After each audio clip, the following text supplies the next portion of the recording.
സുഹൃത്തുക്കളെ നമസ്കാരം. കുറേ ദിവസമായിട്ട് വീഡിയോ ഇടാനൊന്നും കഴിഞ്ഞിരുന്നില്ല. സുഖമില്ല, ശബ്ദമൊക്കെ പോയിരിക്കുന്നു. എന്നാലും ഇവിടെ ഇന്നത്തെ പത്രവും ഇന്നലത്തെ വാർത്തകളും ഒക്കെ കണ്ടപ്പോൾ നമ്മൾ ബുദ്ധിജീവി സാമ്രാട്ടായ സച്ചിദാനന്ദൻ്റെ ഒരു പ്രസ്താവന വളരെ കണ്ടു. ഈ ഇതിലൊക്കെ പറന്ന് കിടക്കണ കണ്ടു. അദ്ദേഹം CPM-ൻ്റെ അല്ലെങ്കിൽ ഇടതുപക്ഷ മുന്നണി രണ്ടാമത്തെ അധികാരത്തിൽ വന്നാൽ അപകടകരമാവുമെന്നും അത് മാറുകയാണ് നല്ലത് എന്നും പറഞ്ഞു.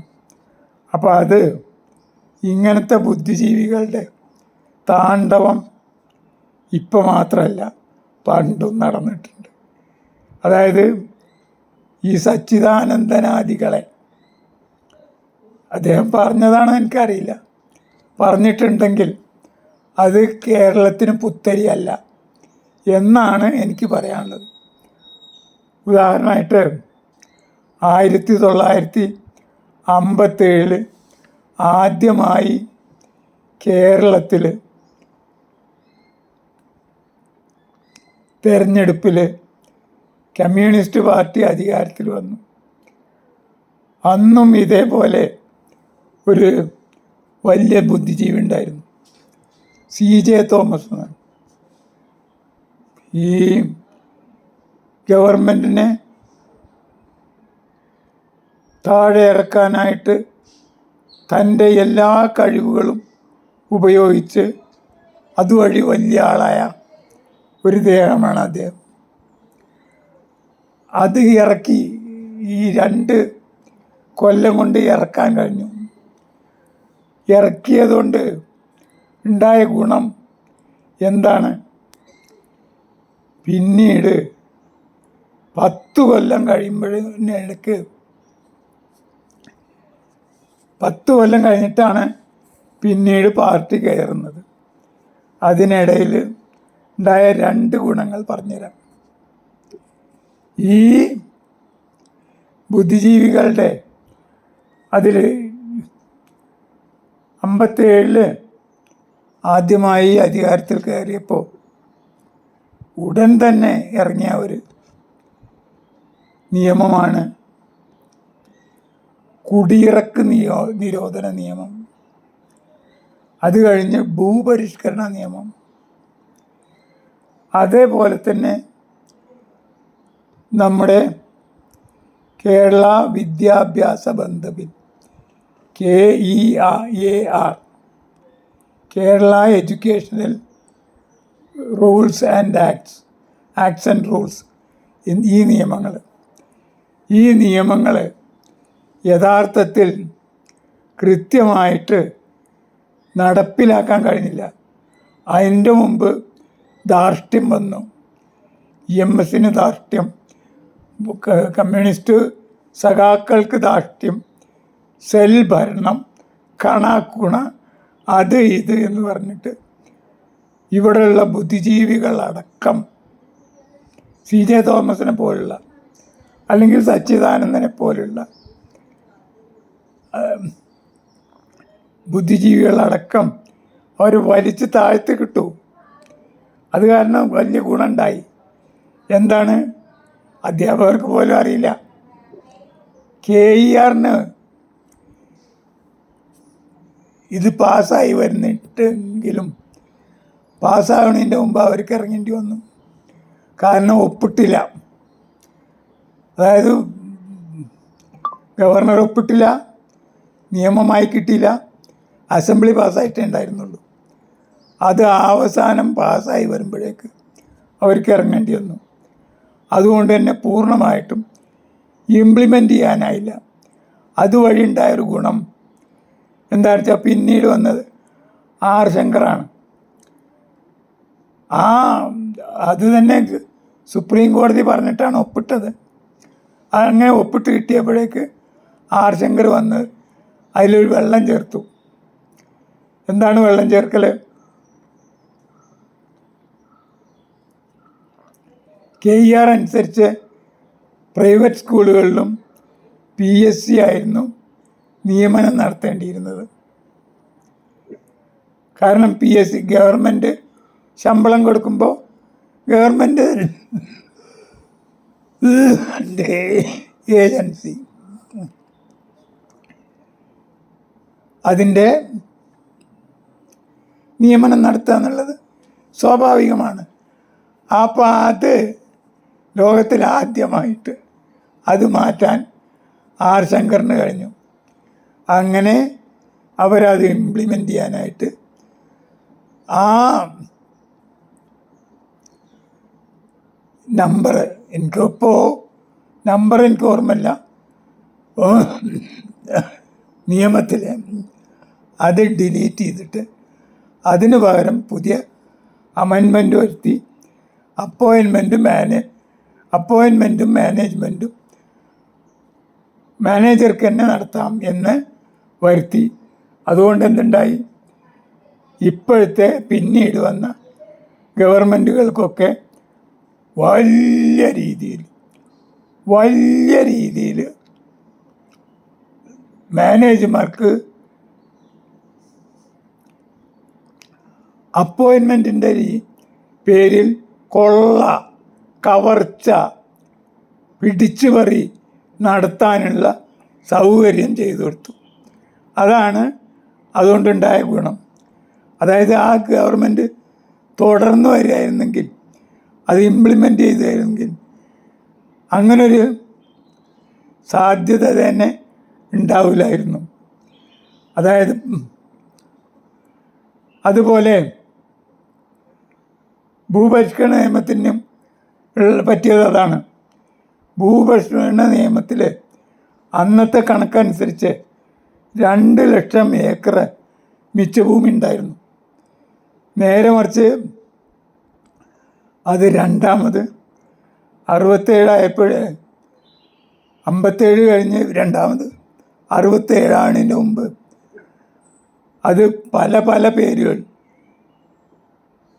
ഇഷ്ടദാനം, ആ ദാനം, ഈ ദാനം എന്നൊക്കെ പറഞ്ഞിട്ട് ജന്മിമാർക്ക് ഈ മിച്ചഭൂമിയിൽ നിന്ന് പലതും ഒഴിവാക്കാനും അത് അവസാനം രണ്ടാമത് പിന്നീട് ഒരു പരിധി വരെ വന്നപ്പോഴേക്ക് പിന്നീട് അധികാരത്തിൽ വന്ന് നടപ്പാക്കുമ്പോഴേക്ക് അത് 80,000 ഏക്കറാക്കി കുറച്ച് കിട്ടി.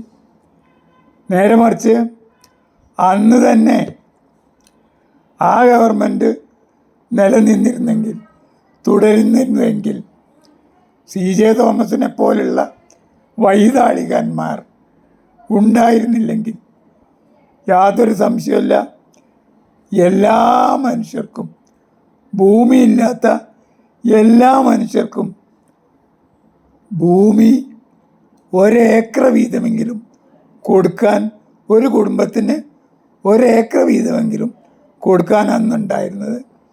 അതാകെ തുമ്പില്ലാതാക്കിയത് ഈ തുടർ ഭരണം, അല്ലെങ്കിൽ സഖാക്കളുടെ ധാർഷ്ട്യം, അല്ലെങ്കിൽ പിന്നെ അതേപോലെ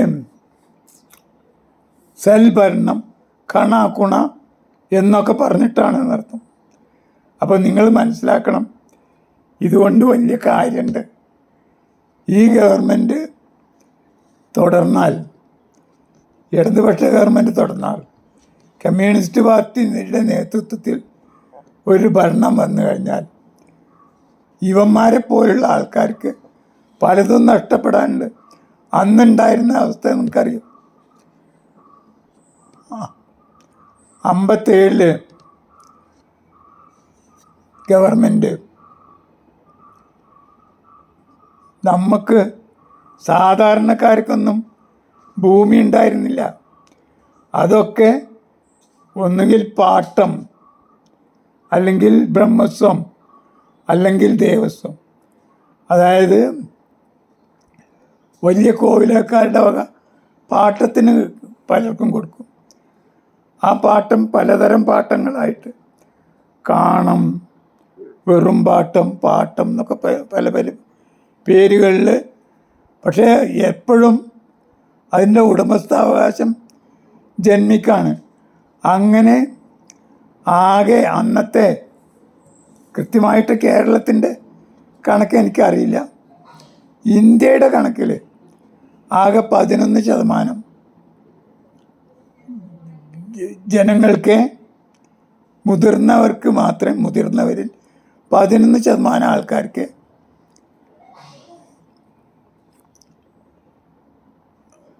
അങ്ങനെയുള്ള ഒരു ഉടമാവകാശമുള്ള കുടുംബത്തിൽ പിറക്കാൻ പറ്റിയിരുന്നുള്ളൂ.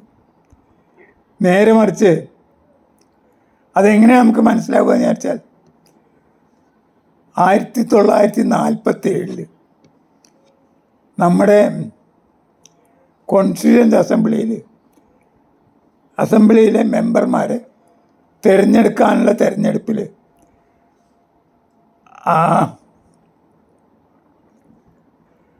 1935 ബ്രിട്ടീഷ് ഇന്ത്യ ആക്ട് അനുസരിച്ചാണ് തിരഞ്ഞെടുപ്പ് നടന്നത്. ആ തിരഞ്ഞെടുപ്പിൽ വോട്ടർമാരായി അവകാശം ഉണ്ടായിരുന്നത് അതിൻ്റെ നിയമപരമായിട്ട് എഴുതി വച്ചിട്ടുണ്ട്. അത് വോട്ട് ചെയ്യാനുള്ള അവകാശം 2 കൂട്ടർക്കേ ഉണ്ടായിരുന്നുള്ളൂ. ഒന്ന്,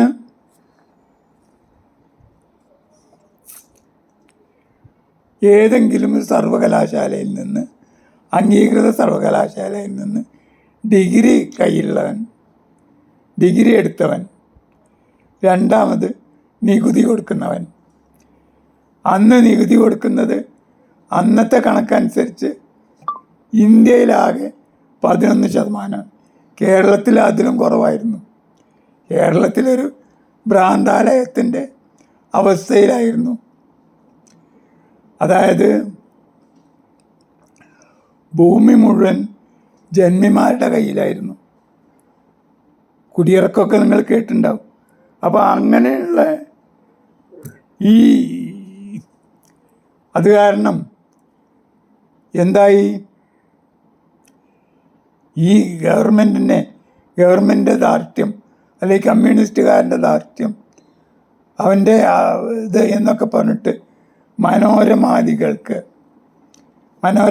എന്ന് ഞാൻ പറഞ്ഞത് ഇന്ന് മനോരമ മാത്രമല്ല, മനോരമയും മാതൃഭൂമിയും പിന്നെ മറ്റേ ഇതുകൊണ്ട് ഇയാളുടെ ചാനലുള്ളൂ, അതൊക്കെ അടക്കം ഇവരെല്ലാവരും കൂടിയിട്ടുള്ള ഒരു വലിയ പ്രൊപ്പഗൻഡ നടത്തിയിട്ടാണ് അന്ന് വിമോചന സമരത്തിന് വേണ്ട എല്ലാ സൗകര്യങ്ങളും CIA അടക്കമുള്ളവർ ചെയ്തിട്ട് അതിനെ ഇറക്കിയത് കൊണ്ട് വലിയ ഗുണമുണ്ടായി, യാതൊരു സംശയമില്ല.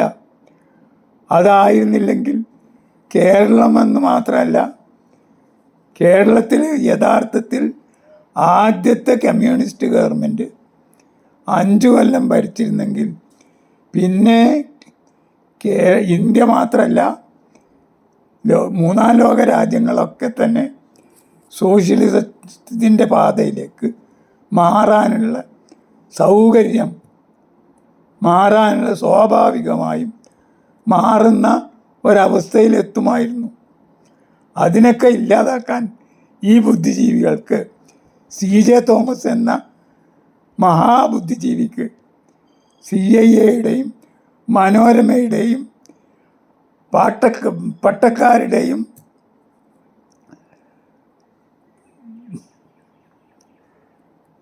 മുസ്ലിം ലീഗിൻ്റെയും നേതൃത്വത്തിൽ കഴിഞ്ഞു എന്നുള്ളത് വലിയൊരു കാര്യം തന്നെയാണ്. അതിൻ്റെ ഏറ്റവും ആധുനികമായ ഒരു വേർഷനാണ് നമ്മളെ സച്ചിദാനന്ദൻ എന്ന ബുദ്ധിജീവി എന്ന് പറയാതിരിക്കാൻ നിവൃത്തിയില്ല. അദ്ദേഹത്തിൻ്റെ കവിതയും അദ്ദേഹത്തിൻ്റെ ആഖ്യാനങ്ങളൊക്കെ വളരെ മനോഹരമായിട്ടുണ്ട്. അത് നിങ്ങൾക്ക് എന്തായാലും ഈ കാര്യത്തിന് ഉപയോഗിക്കാം എന്ന് അതായത് ഇവിടെയുള്ള എല്ലാ വലതുപക്ഷ മാധ്യമങ്ങളും അത് പരമാവധി ഉപയോഗിക്കണമെന്നും അങ്ങനെയെങ്കിലും പരമാവധി ഈ സോഷ്യലിസത്തിൻ്റെ അല്ലെങ്കിൽ താഴേക്കിടയുള്ള ജനങ്ങളുടെ